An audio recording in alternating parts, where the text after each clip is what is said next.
This is the 217 Recovery Podcast with Corey Winfield. I'm kind of on the outs with Little People of America.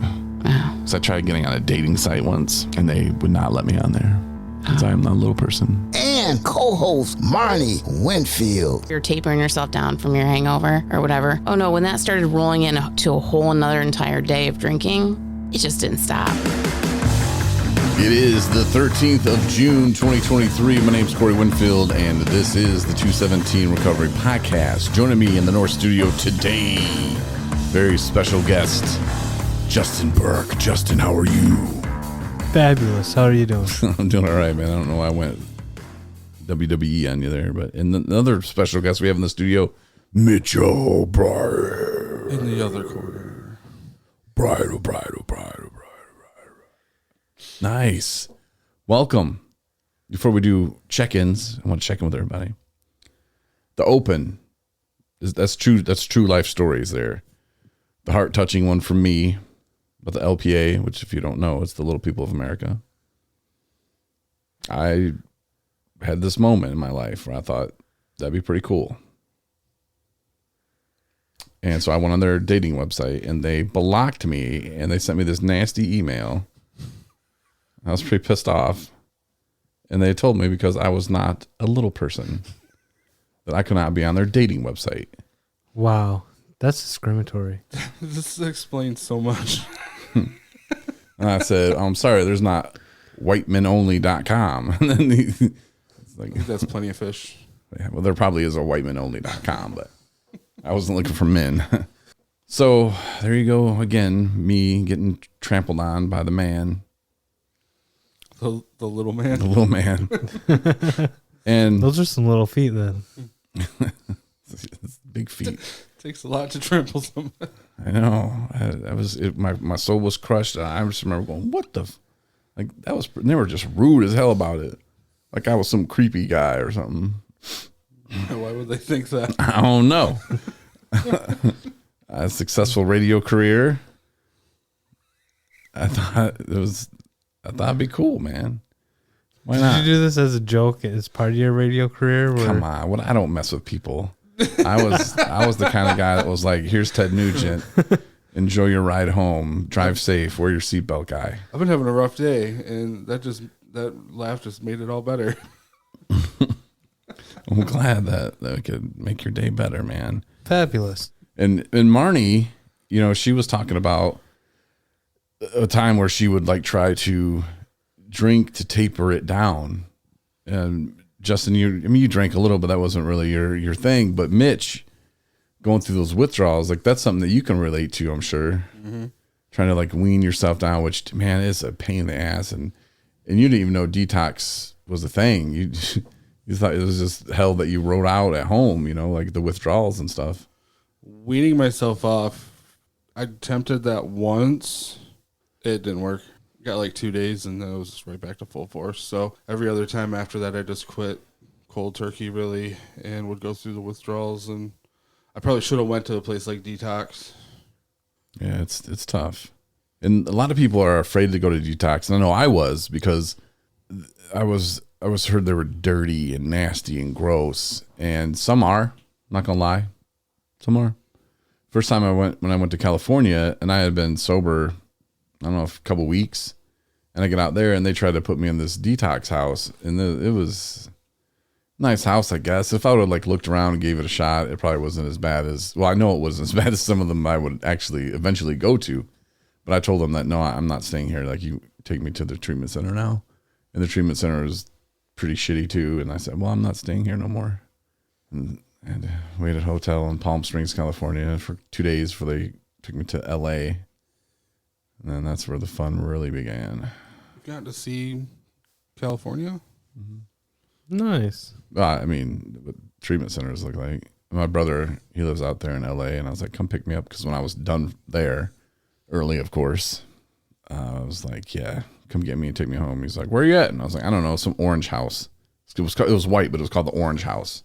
And I told him what street it was on. He's like, oh, that's right around the corner from my house. I'm like, well, pick me up. Well, I'm at a pool party right now. I'll be there in a couple hours. All right, dude. And when you leave a treatment center early, you get like 80 people like trying to talk. Why are you leaving, bro? Bro, just stick it out, bro. Especially in California, they were like broing me up. Oh, bro, dog.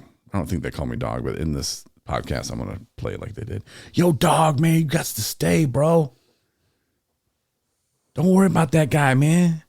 He ain't gonna try to have sex with you. He said he was into dogs, bro. It's like, yeah, that's why I'm leaving, bro. You ain't no puppy. He ain't gonna go after you. You ain't that cute, bro. I'd still find it disturbing like you did. Yeah, it's like, F this, I'm out, peace. I'm like, that guy stays in the duplex above me, and I have to ride in the van across town with his ass all day? Nah.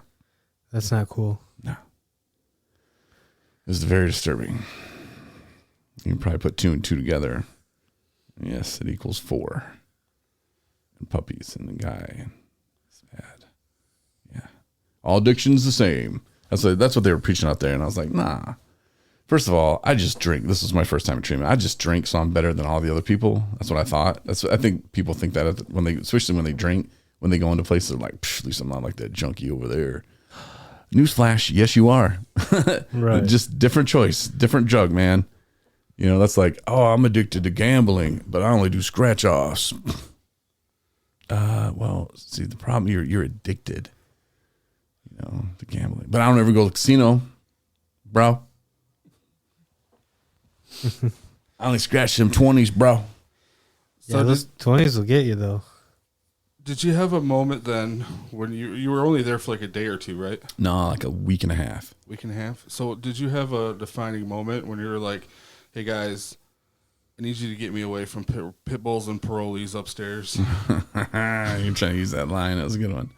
No, well, it was the day that we went to, like, because we'd be taken across town. We'd drive all day across town, go to this big ass building. We go in and we do groups there. And this one guy who was pretty comical, and his little story in the sex addiction class was pretty gross too.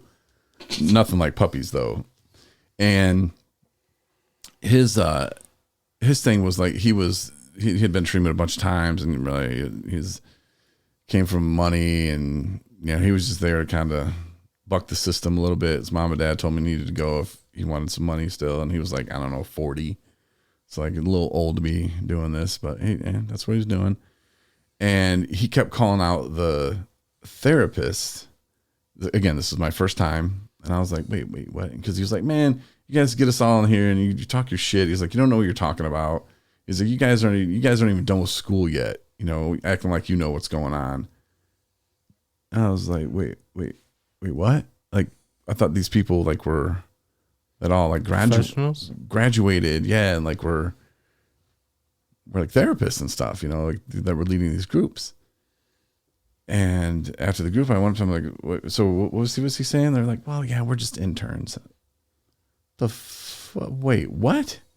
Like, how is this happening? You know, like, I thought you guys were supposed to be, well, we're working on it. You know, it's my first semester. And I'm like, wait a minute. So I'm supposed to be here learning from, wait, what? You know, and they're just reading out of pamphlets and whatever, you know, but the dude had a point. And so I started getting a little, raising an eyebrow to all this, you know. And then they hit us with the whole, hey, you got to switch groups. And you got to go to this group and that group. You can't just go to the, you know, the alcohol one. You got to go to all of them and this and that. And all addiction's the same. And I was like, nah, it's not. Nope. Now when you're talking about collies and Rottweilers, like blondes and brunettes, man. What was that? Am I too far away again? Oh, there's perfect. What'd you say? You said something? It's not going to be as funny the second time. Oh, sorry. It says something about blondes and brunettes being like Pomeranians and Rottweilers. Oh, yeah. That's pretty close. Yeah. Oh, that was so weird. Sorry, I had a little flashback in my mind there. And so we go to this, you know, sex addiction, and me and the guy that was staying in the same duplex I was staying in, we were both the drinkers. Then we had a guy that was a meth guy, the guy that would just do anything. Later found out he was just doing it for money or whatever, which really blew my mind. And then the other guy was a heroin guy. So me and the other drinker or in the same number of group or whatever, group 4. So we had to go to the sex addiction thing at the same time. And we go in there and we're just kind of looking at each other, kind of like giggling low, like, well, I don't really have a problem with sex, man. I like it a lot, but I wouldn't say I'm addicted to it. But I'm like, no, it's all the same. And what I thought they were saying is we're all addicted to sex. I kind of thought they were saying that as well. So I was like, whatever, man, we'll sit through this. And then we started hearing the stuff and we just kept looking at each other going, oh my God, man, like we can't unhear this now. And then when the dude went, I was like, all right, I got up and I left. And they were like, well, if you leave now, you have to buy your own way home. You have to buy your own plane ticket. I said, okay, put me to a computer, man. I'm out. Like, see ya. Right, they don't cost that much. It's like $300-$400, but I didn't care. I got out my 401k money to go to treatment because I was supposed to go to this one in Oregon. So they're like, it's $9,000. I'm like, okay, that's my portion of it was $9,000. And so I busted out my 401k and then they just never called me back. It was really, really, really weird. And going back to what I was saying earlier about detox, a lot of people are afraid to go to detox and they hear it's bad and they hear it's dirty. Some people think detox is treatment. I've talked to many people who are like, yeah, I was in treatment the other day. I was like, where? And they're like, if they mention like they were at ATS, which is in Traverse City, they're like, oh, I was over at the pier. And I'm like, oh, okay, well that's what they call their detox center. Yep, that's where I did my treatment. And I was like, well, that's not their treatment center. That's detox. Right. But for a lot of people, that's what they think it is, because you get some little meetings in there, here and there, but it's not as inpatient. It's not inpatient, Mitch, you never been to treatment. I'm working on a way to try to sneak you in. That'd be funny. I've been working. Never mind. Working on it. I've been working on trying to fake withdrawals. Oh. I thought that'd be insensitive to say. That is pretty insensitive. Somebody listening right now, they're flipping you off. I mean, I've been through them like for real enough times. So it's not a joke, Mitch. No, it's really not. The line for what is a joke and what isn't a joke around here. I have to get all up in it. Mitch, it's not the time. It's not the time. Buy a shirt. Fabulous. Nah, I'm just kidding, bro. But that would be kind of cool to kind of get you into a treatment center. Just to, have you ever been inside one? Besides going to talk with me over there?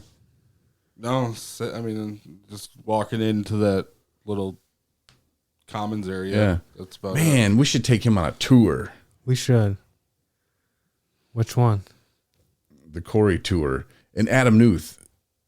I mean, Adam N. No, Adam's been on this podcast before. But we both have been to some places. And, like, we wanted to compare. And you could be the perfect person to go, that's the shittiest. That's the best. I've only been to one, so. Dang, you can go on the tour as well. Put on the Travel Channel. I'll be more than happy to go on the tour. Man, I was in a place in Grand Rapids. It was like this, but 3 times as dark as my office, and just this long hallway. And on the right side, there was a door, and you go in it, and then there's like 20 beds lined up against the wall, and it was all men, all detoxing. Into that hall, another door that leads to a bathroom with there's actually no door on it. It's more of a doorway. My bed was right down there by that one, by the bathroom. It's good times. So I didn't spend too much time in that detox because all I heard was everybody using the bathroom with no door on it. Sounds like a Soviet experiment. Yeah. Like documentary. Yeah. And there's people out there listening right now going, I know exactly what place in Grand Rapids he's talking about. And it was brutal. It was tough. See, I like to go to that one, Medicaid ones versus private paid ones. Did we ever? No, you haven't been to Skywood with us. No. We went and checked out Sanford House in Grand Rapids. It was pretty nice. And then there's some that are kind of in the middle. Guiding Light in Grand Rapids. That was a whole different experience for me. They don't take the Medicaid money. They don't take insurance. They're off donations, which I think is pretty cool. And it kind of allows them to kind of set up their own program, where, yeah, there's some oversight that that people are, checking, make sure they're doing what they need to be doing, that people got the credentials they're supposed to have. But as far as like following every little thing, or you don't get our money, if you don't get paid, because Medicaid will do that to you, and some insurances will too. They make you do this and they require that and require, well, you got to do this and that and this and that. And you're just like, well, we just want to help these people. And that's kind of what Guiding Light does, which is a very unique program, because the time I was there, they had and I hope they still do, the back to work program, like up front, as they call it. It was like homeless shelter, I guess you could say, but it wasn't, like you had to be in the program to go back to work. Like they would find you a job, and they would get you out the door. 90 days you could stay, and they keep a certain percent of your money. So when you left in the 90 days, and they would help you, they would help you find a job. They would help you find a place to live, and you would have your deposit, and you'd be on your way. Nice. Perfect for people who want to get back on their feet, people who just fell on hard times and want to work, and they want to get back out there, and make their money and do their thing. They don't want to just like live off the land and like, well, there's no rules out here for me, I'll do whatever I want, because that's a lifestyle. A lot of people think, oh, well, homelessness is, we got to end it. Yeah, there's people out there that landed on hard times, like I was just talking about, that want to get back on their feet and they want to get back. There's other people that they don't. It's a lifestyle, and it's hard, and it's a hard lifestyle to change. Yeah, and there's a lot of people that have a hard time like making sense of that, and they're like, let's house everybody. Not everybody wants your houses. And as crazy as that may sound, I'm telling you the straight up truth. But some people still think I'm lying. They're like, no, you're making that up, Corey. How could someone want to live in the woods? Well, once you realize you can do it, once you got your routine set up and you know where to get free food, where you can get this and that, right? You don't need to change.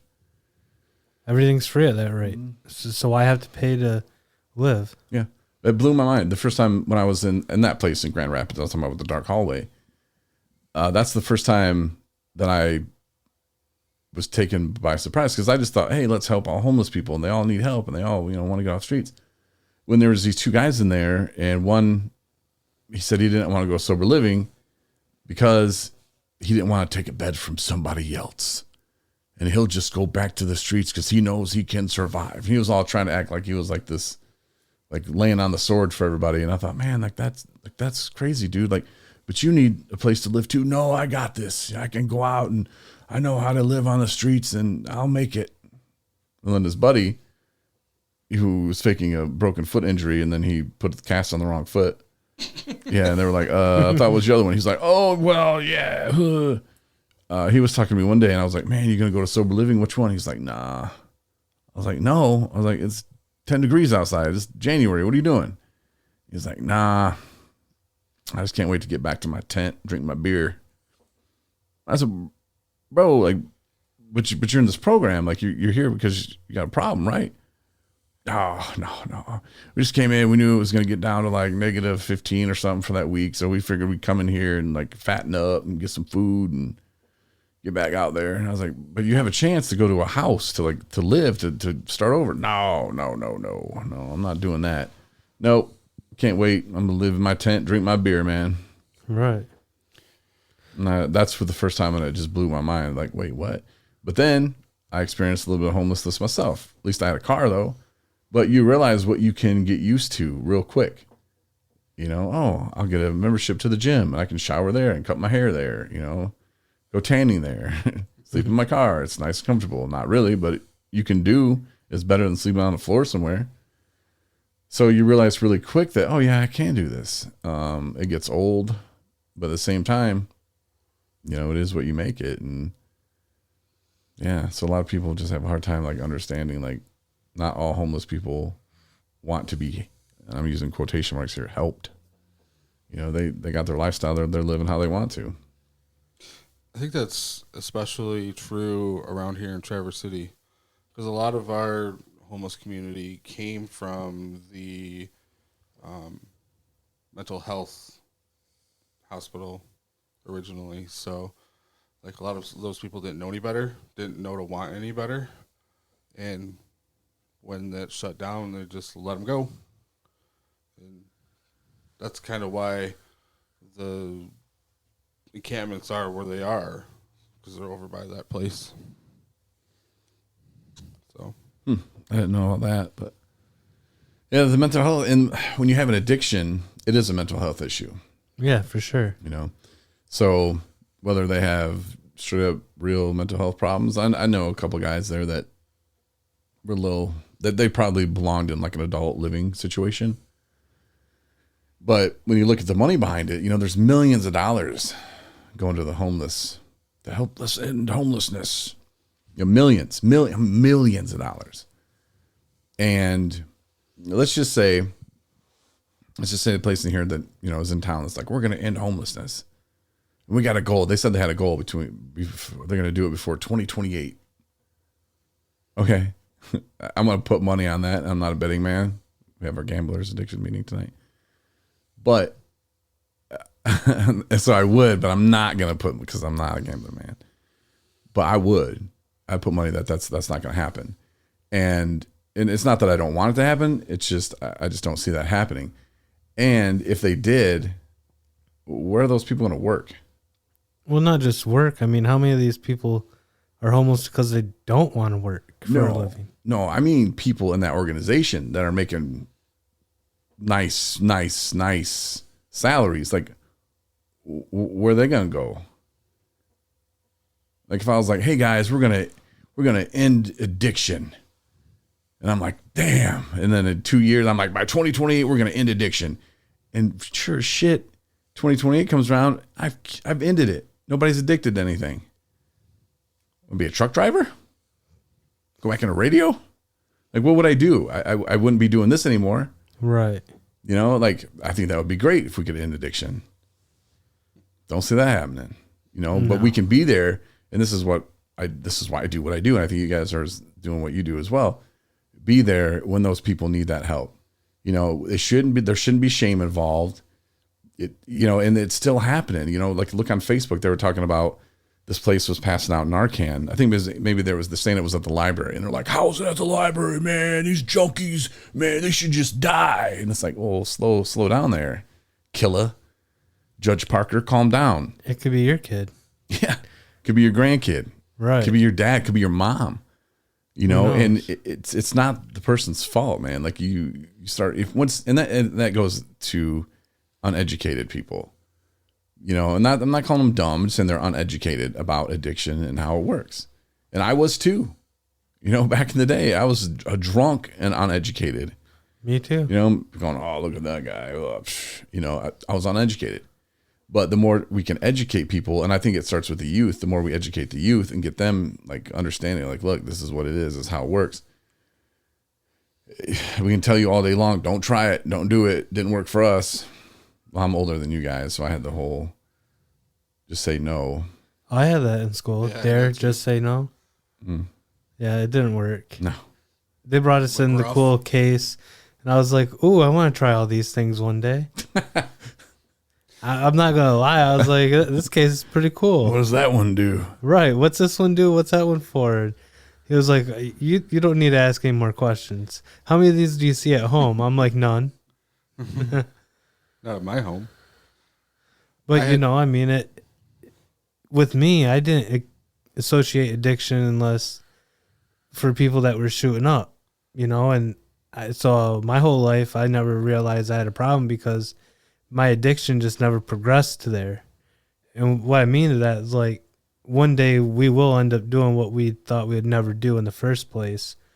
And it ended up with me shooting up meth. And it just spiraled out of control after that. And I knew I needed help.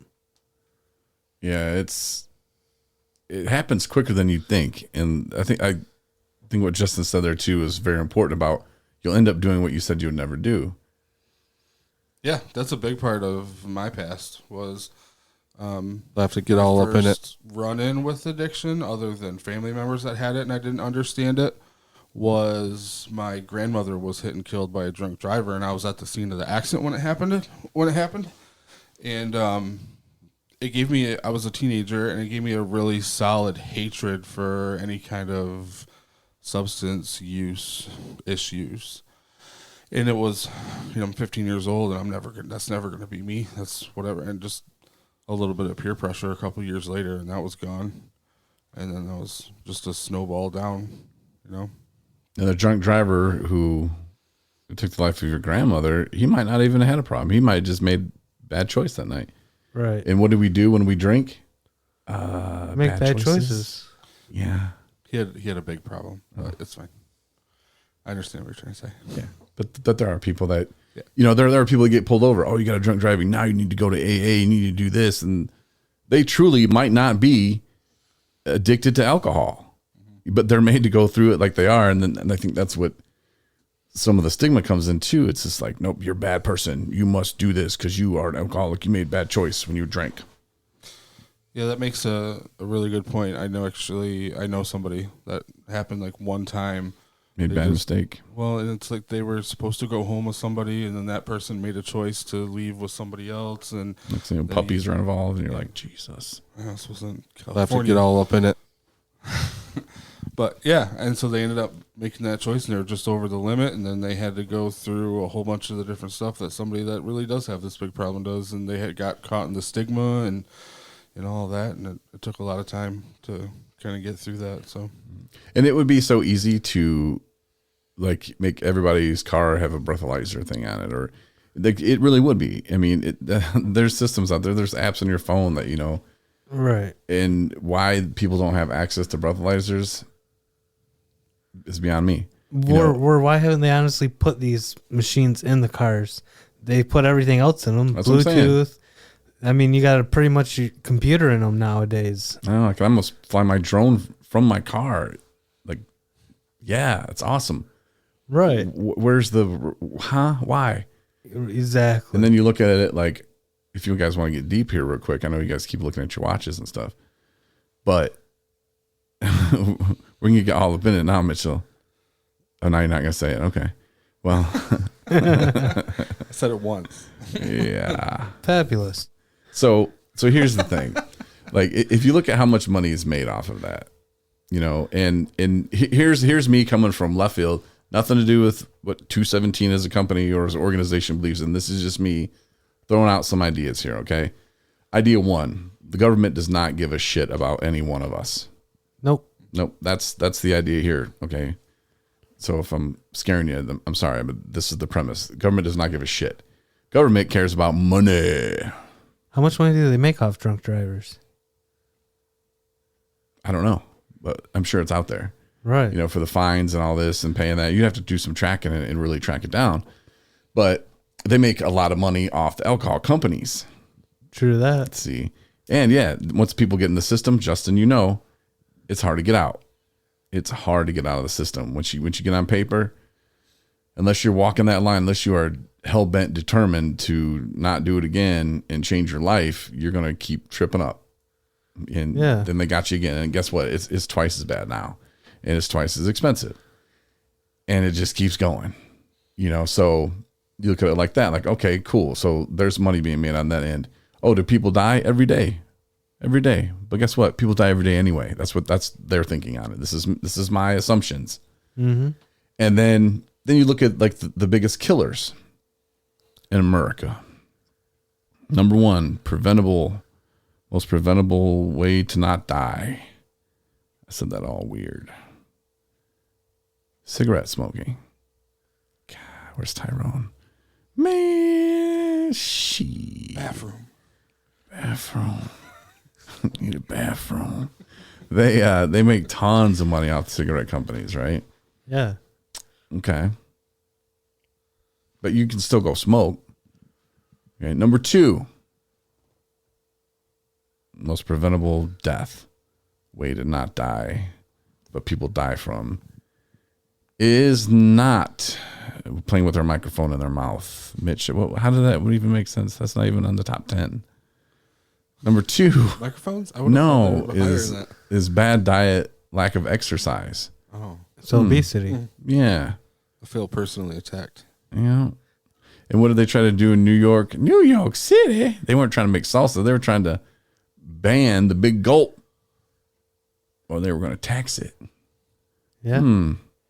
Sounds familiar, doesn't it?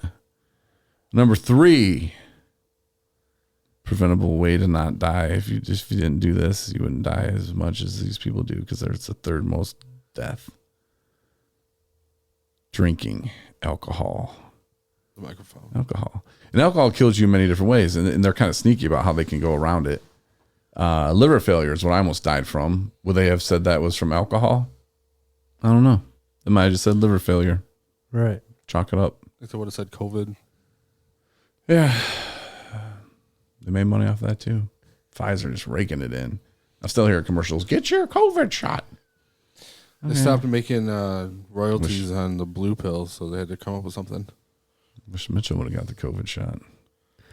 Right. I got 4 COVID shots. You had the old COVID because nobody else here got it. So if you had it, matter of fact, I don't even know because we don't talk about medical stuff on this show. Oh, you admitted it. Okay, cool.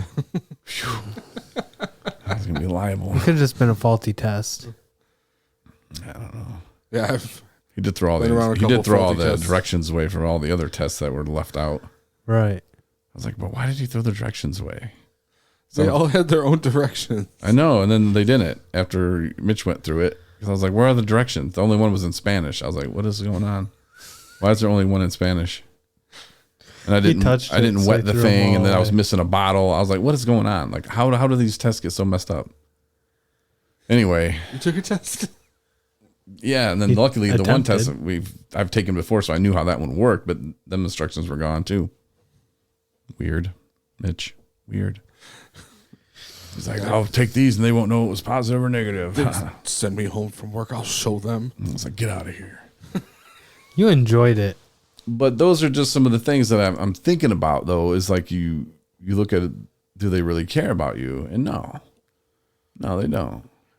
You know, the government does not. And I think, and I've said this on the podcast not even long ago, you know, if you want to really hurt the government, stop smoking, stop drinking, stop eating bad food.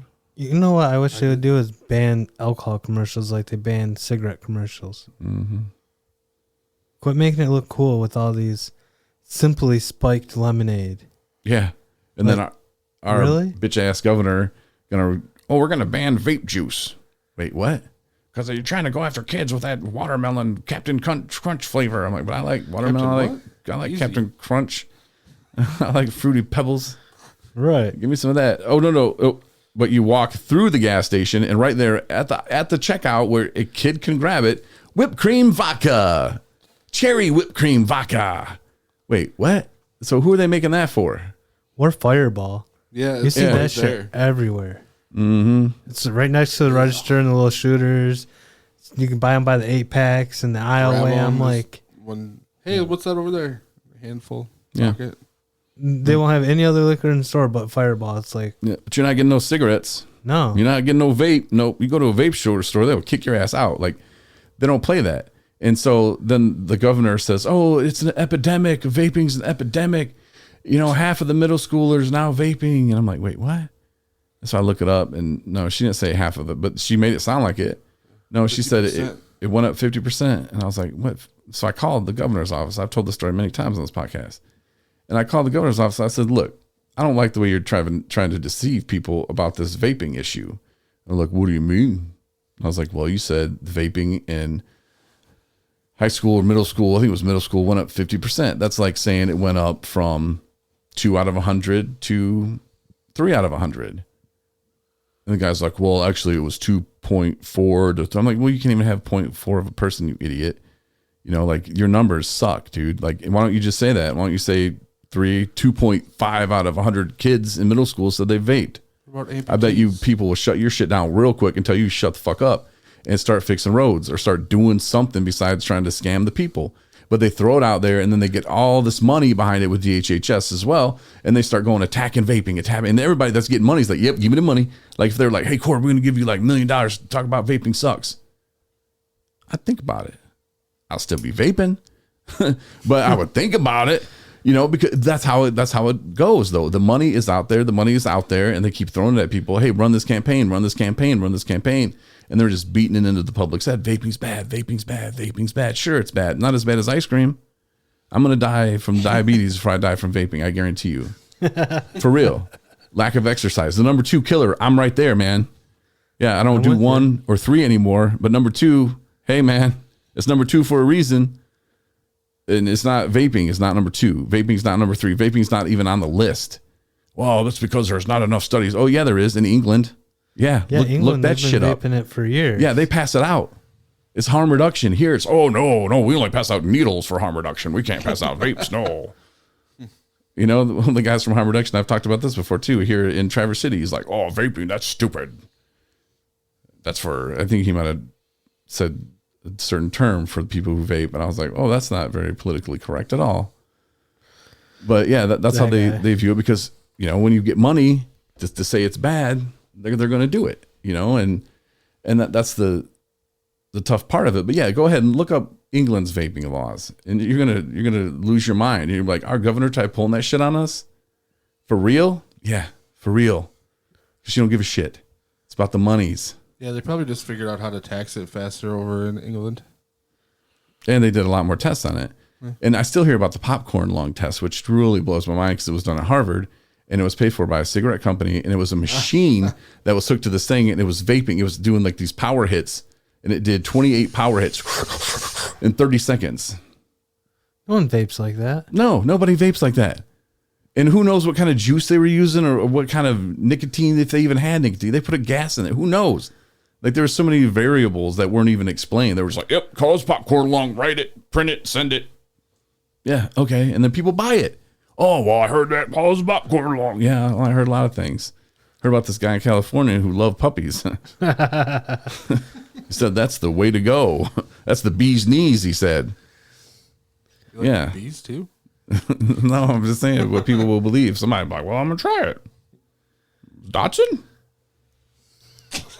No. Fruity Pebbles, man. I'm anti-vaping now. You should be. But it's compared to smoking, you know, and it depends what you vape, because they're saying like the weed vapes are bad. I've heard. Oh yeah, I've heard You that. know? I've heard that a lot, and that to me makes sense. I still you think know? it's better than smoking it. Nothing. Well, Smoke is bad for your lungs, no matter well, what. here's it what I is. heard they were doing with it. They were stripping all the moldy marijuana to compress it down to the wax, saying that during the process it takes away the mold. But once something has mold in it, how can you take away mold? Just a little added penicillin. Man, Yeah. That's what I'm saying. I mean, so it's hard telling what you're actually really doing. Yeah. So you're getting all up in it for no reason. Dang. Fabulous. I was thinking about checking out one of Point. those melatonin vapes to help me sleep. I thought you were anti-vaping. Yeah. Oh, it depends on if it helps or not. It's harm reduction. They make pills for that. Whoa. Pfizer. And gummies. Yeah, Pfizer makes those too. Tyrone, you know what Tyrone says? God damn. He does say that. But he also says that his daddy told him, when a man's tired, he gonna sleep. That's what Tyrone said. If a man's tired, he gonna sleep. Right. So you just ain't tired, bro. Yeah. Get up, do something. Fold some clothes, do some laundries. I have done that. You see, I bet you went to sleep later too when you were tired. Mm-hmm. That's why you see Tyrone just be like, if you ever ride somewhere with Tyrone in a car, out. Instantly. If we left here, the office took a left before we got to the light down there in South Garfield, out. And that's not an exaggeration. That's about truth. When I went to the houses, when I was going to talk about the 217 Recovery Center opening, again, it was the Norm's house. I was like, hey guys, you can come here, you know, you can host your meetings, whatever kind you want, you know, we're multiple pathways, whatever you want, we'll help you get it going, we'll help you start it, just tell us what you need.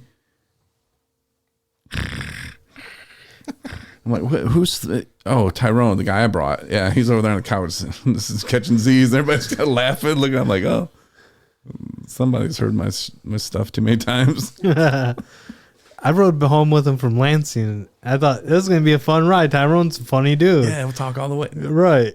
Man, get into a conversation and look over and he's sleeping. I'm like, ain't this some shit? I just turned up the radio and kept driving, jammed out. That's why I didn't want him driving down there, because we went to the UFAM rally. Right. That's why I was like, no, Tyrone can ride with us, because I was like, I do not want Tyrone to drive 3 hours. But he'll drive to Detroit sometimes, and that scares me. And when he comes to the recovery center, you know, he comes here once a week, and he's got an hour ride home, and I'm just like, oh, man. Hope he makes it. Yeah. Adam never fell asleep on our ride there and back. Adam was driving you because you didn't have a driver's license. Yeah, I remember true. the scenario. I technically, well, no, okay, so I figuratively had a driver's license. It's not on your persons. Right. I have 2 on my person now You're welcome. Yeah. for one of them. I do what I can when I can. I have to get all up in it. No, it's not that. Mitch, it's nothing to do with it, bro. It's been kind of hard trying to find a 19, 20-year-old fat guy that looks kind of like me to sell one of my driver's licenses to, because I only need one. Whoa. That's gonna be a good drop. I hope I can cut myself out of that. Oh, I'm sure you I think I can. said something at the beginning of it. Thanks, Mitch. You know, you got another drop coming. It's gonna be hard to find a 19-year-old fat guy. You can make fun of me all I want, but that was fed by you at one point. The whole thought process. I think that's another drop in there. That was very confusing what you just said. Any other thing? We should just turn the mics on and let Mitch go. All right, Mitch, talk. I couldn't even talk at the beginning of this. You're doing better now. Fabulous. That's all you got. Cool. Well, within the next week or 2, my goal is to put that video together. So look for that. That'll be coming out soon. Is just some guys in recovery having a little fun. And we should do this. You talked about the alcohol commercial. I've talked about making a commercial about what alcohol really, what it looks like, all the real fun of it. And we can make that go viral. Yeah. Because I know about 7 people on them Twitters. I know 2 or 3. I got the grams and the IGs. Post it to TikTok. I don't F with the TikTok. Oh, But we could. good. You got TikTok, Dustin? I do. I mean, I watch it. So I heard there's about just girls with booties on there or something. No. That's why Justin's on it. I don't know. TikTok has no censorship. Like Twitter. Wait, what? There's no censorship because China doesn't believe in censoring. Oh shit! Out stuff. God, what are you smoking? You get drug tested. China doesn't believe in censorship. Did you just say that shit to me? Yeah. Okay, so you know they have their own network of internet that gets nothing from the outside. You know that, right? Because they don't believe in censorship. Now, trust me, it goes both ways. I don't believe everything that we are told in the media. Not 1% of it. Welcome to podcast number 2. Nice. Don't believe in one of it. Because have you ever been to Russia, Mitch? Yeah, do I look like I've ever been anywhere out of the state? Arkansas? No. That'd be you. Oh, it was a low blow. No, just kidding. Love all my Arkansas people. Justin, you ever been to Russia? No. No. I haven't either. So we don't know. No. Like, so what they tell people in Russia about us? Oh, they're fat and oh wait. Well, I mean, Well, okay, maybe they're onto something. Just talking about this room. Fat and lazy. I don't know. Like, I mean, there's some people out there that's muscles, but no. Like, I mean, who knows what they're saying about us? You know. So, like, do they know us? I don't know. But I'm sure they're told some shit about us. But like, we're told some shit about them. Like, oh, they're bad people. I'm like, that's where my family came from. Shut up. Okay, maybe they are bad people then. You know, they just talk a lot of shit apparently. No, but like we haven't really been over there ourselves, so I don't know. And I know Kyrie Irving, he caught some flack because a lot of people they took his words and then they kind of ran with him when he was asked about you don't know who he is, basketball player. Oh, he's a sports ball player. Yeah, no. Yeah, he hoops it up. He used to hoop it up with LeBron. He's got Right. hooped it up with a couple hat tricks. Yeah, close, but he some triple doubles maybe, but he not ice cream because he used to play with the Brahms. Anyway, so he said that. Well, they asked him, they're like, "What about this and what about that?" And he's like, "Man, I've never been there. I don't know. I mean, they're like, oh, so you believe in a flat Earth?" He's like, "I don't know. I've never been there." You know, like he pretty much said that if he's never been there, he's not going to judge it off what someone tells him, you know, until he experienced it himself. You know, so does he believe in space? I mean, he knows it's up there, but he doesn't know what's up there. Right. Haven't been up there. Not myself. And he's pretty much saying he doesn't believe what people tell him. unless he's experienced it himself. And I think that's okay stance to have. It's better than the opposite. Safe, yeah. My opinion. I agree. But the people they took it and they run with it. Oh man, he's a flat earther. He thinks this and that. No, he didn't even say that. He just said, no, I've never been there. I don't know. Right. Or something to that effect. But it wasn't as bad as people made it sound. But Say, do you believe in the flat Earth? And he said, I've never been there. no, they're talking about some country or something. And then they ended up saying, oh, so you're a flat earther. And he's like, I don't know. I've never been over to the end of the earth. I've never been over there. I don't know. But it's like the guy that was like, oh, Corey, you slept with 15,000 women. No, I haven't. Still got a penis after that? Right? Like, how do you have time for that? I was about to say, how is that even possible? I don't know, man. Start when you were not. like 3? No, it's not possible. It's really not. Not for me either. Well, not in that time frame. No, I'm a married man, and yeah, but this guy was like saying that, and some people could believe that. Like, oh, Corey Winfield. Like, I mean, I think he took it way too far. He could have just been like 150, maybe. Like, and like, wow. Oh, I don't know. Nearly as impressive as 15,000. Yeah, but 15,000, like, that's way too far. Like, who's gonna believe that? But if you're like, oh, he slept with 500 women, and that's still a lot. That's way too many. I don't have time for that. I didn't ever have time for that. So, because I was alcoholic, that came first. That was number one. So, but like, again, it's just people saying stuff, and if people believe it, they believe it. And I would rather be the guy that goes, well, I don't know about that. Until I know Russia's bad. I don't know. Some people are like, oh, damn it, man, it's America, and you don't like. Okay, man, calm down. I didn't say I didn't like America. Yeah. I just said America hates us. Our government does. And they want us to die, and they don't care because it's all about money. We're capitalists, right? Yeah. Isn't that what that is? Yeah. Because they're in the capitals? No. It's about making that money, and they want. It's like people like me, Mitch. Yeah. Like, I get all this millions and sleep with 15,000 women, and I make you work for me, and I tell you to appreciate it. For pennies on the dollar. Yeah, pennies on the dollar. And I make you like, hey, man, appreciate this job, bro. Appreciate what I do for you. Give you this job and all. But meanwhile, you're making me money hand over fist. And I'm like, yep. We'll get you, you know, if you work hard, your review's up in 6 months, we'll get you a quarter an hour. You have used the term sweatshop more than any other of my other employers ever. I will say that.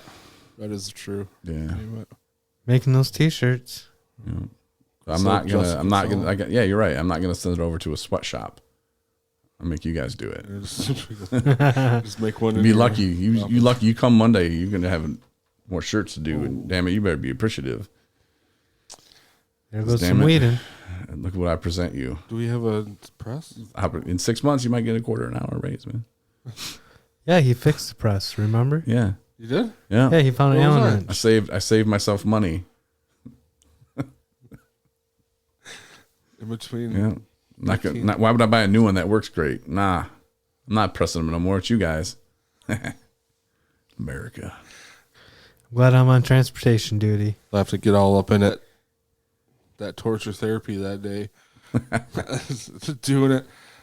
Why you can't figure it out, Mitch? It's just this easy. Just this. Just why you're not doing it this way. You're putting your hand there. What is wrong with you? That was funny. That was an hour hilarious. and a half, 2 hours later. I'm doing it just like you. No, you're not. I'm doing it just like you. I'm like, did I have my hand there? And you're like, no.